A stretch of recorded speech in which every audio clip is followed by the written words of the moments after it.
Hi, thanks for tuning in to Sweet Life Cooking. I'm Natasha. You know the vibes. Healthy, simple, quick. A recipe for chicken salad with some add-ins or accoutrements if you fancy, just to jazz things up a little bit. That's it. That's the intro. Let's get into it.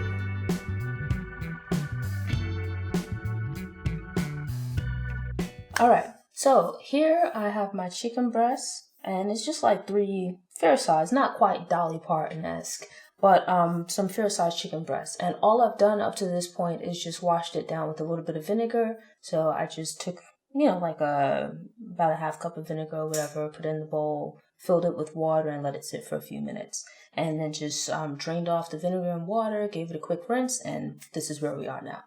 Okay, and so to this, I'm going to now start seasoning the chicken breast. And it's really simple. We're not going to do too much because we're going to add more ingredients later on, which will then add on to the flavor. To start with, the basics. A bit of seasoning salt.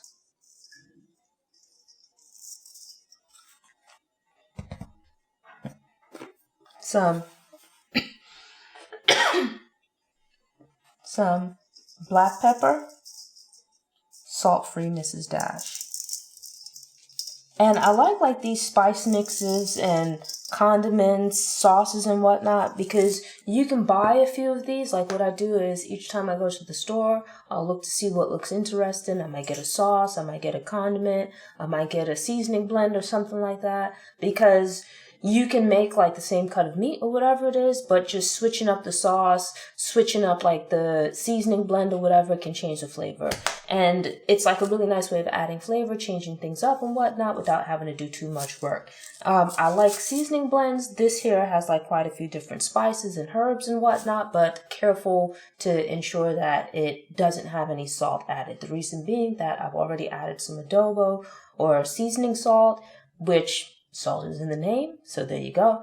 And we don't want this to be overly salty. So that's something to bear in mind, that if you use like spice blends from the store, check to see if they've added salt already. So that way, when you cook, you can adjust accordingly so that you don't end up with something being overly salty. All right. And now to this last ingredient, like I said, this is going to be really simple, is as always, a bit of my seasoning blend. So now then, I'm just going to blend this all together.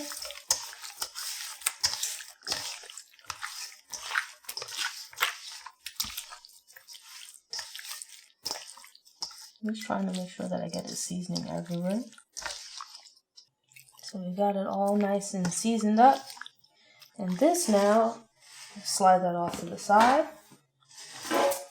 I've got a pan here that I've lined with a bit of foil and just lightly greased with a bit of canola oil, so just enough so that the chicken doesn't stick. So I'm going to cover this with another piece of foil.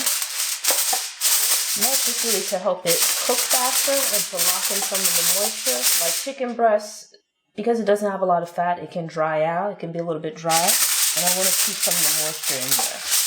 Into the oven, 350 degrees. Okay, and so now, here we have our chicken breasts, which have been cooked, and I actually reserved the liquid. We're going to use that in a moment. But for right now, I just put the chicken breast into a bowl, and all I'm going to do is just going to, tear this up. And I shred it rather than chopping it, just because I feel like the irregular shape to it, it absorbs more of the flavor. But you could certainly chop it as well. I've done that before.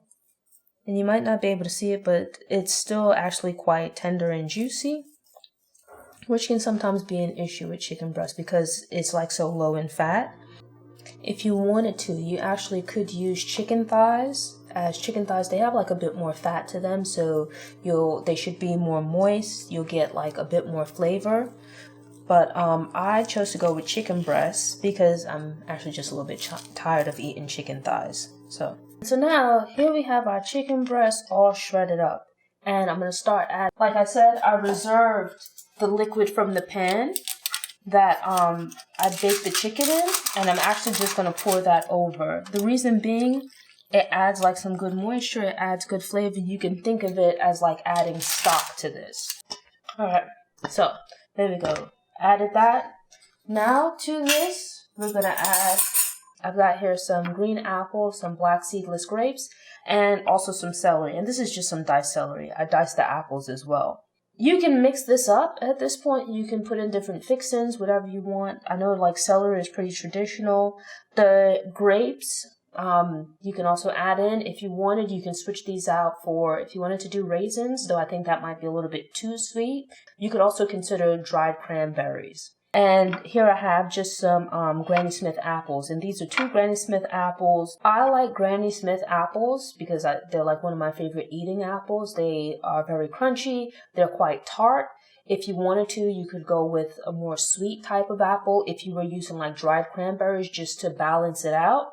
But I wouldn't recommend going with an apple that has like a soft type texture. You want to stick to something that's going to be pretty crisp.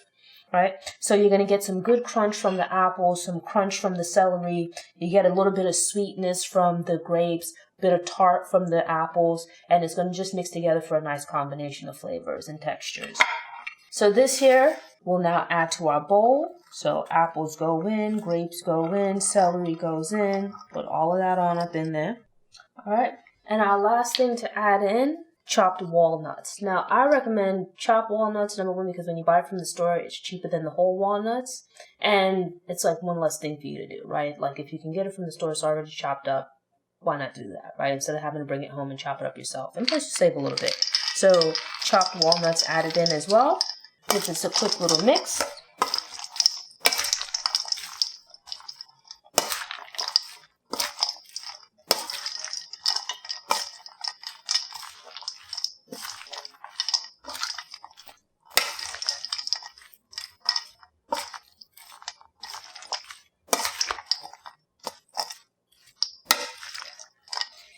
Under most circumstances, I am not a fan of mayonnaise, but this is one of the rare circumstances where I'll actually use mayonnaise.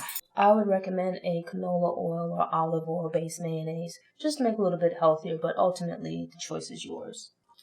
Now then give this a quick little mix, and we'll add and see if we need to add some more, and I think we will.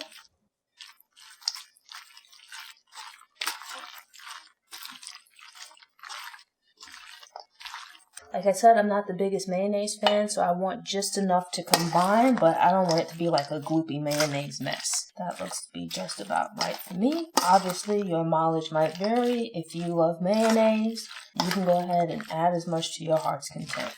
I'm going to grab a fork and give this a taste, see if, maybe we need to add a little bit more salt, a little bit more pepper.